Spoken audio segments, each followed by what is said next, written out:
Our second election candidate in this programme, and we travel to the Glenfaber, whatever, constituency, where our second candidate this morning has chosen to contest the seat.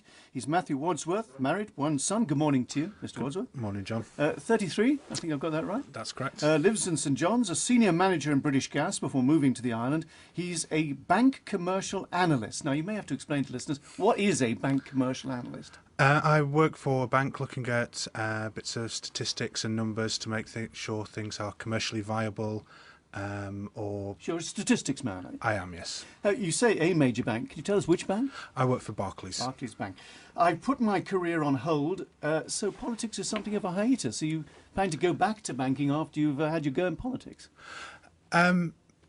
It's a long-standing desire to better our community. I've put my career on hold because I need to make sure that the island's viable for my children going forward. So you're going to save the island and then go back to banking? I will do my time in politics, and then whatever the electorate decide, if they elect me again in 5 years' time, if I get in this time, I will stay committed. So as long as they want you, you'll stand. You won't just do 5 years? I will stand as long as I'm wanted. Should more businessmen consider going into politics, in your view? Definitely. I think the current MHKs that we have don't necessarily have the commercial skills needed to tackle the issues that we're now facing. Yeah. Well, if that's the case, do you think enough are going in at the moment? Have you seen enough coming forward? I don't. I'm disappointed that a number of people that are going forward don't have the commercial experience, the skills that are needed to tackle the deficit we're now facing. So what skills do you bring to the party?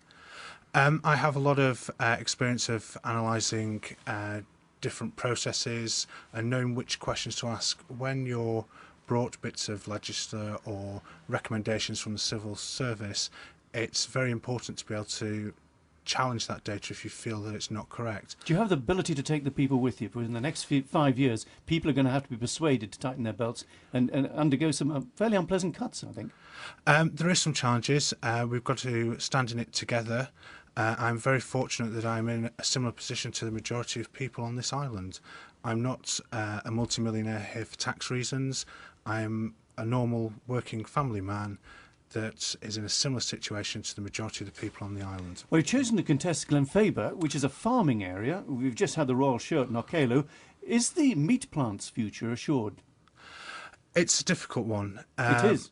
It needs to be dealt with. We need to make sure that there is a viable meat plant on the island. But how do we do that? They've been wrestling with that problem for some years now, haven't they? They need to work with the farmers and also ensure that there's a viable market and outlet for the products of the meat factory. But if you were Agriculture Minister or Environment Minister in charge of agriculture, do you feel you could bring the farmers with you and say, use the meat plant? Because, of course, we have another meat plant possibly down the line.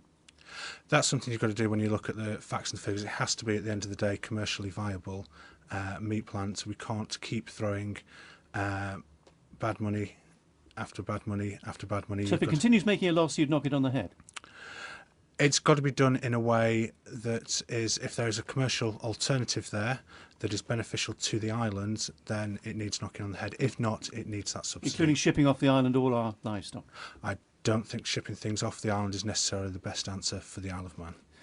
You cite health and education as the critical areas that I believe you feel must be protected? That's correct, yes. So where would the money come that would enable that protection to take place? We've got to review our processes within the government. We have numerous HR departments across multiple sites for one employer. Human resources, you refer to? Yes, human resources. There's no centralised services within the government that are effectively working. They've brought together the financial services, though, haven't they? They have brought together some financial services, but they haven't then streamlined the process and followed that through. There's huge cost savings that could be made across government without bring together everything that can be brought together. Yes, economies of scale, and then look at the processes that follow. We're following antiquated processes within the government without actually challenging why we're following those processes.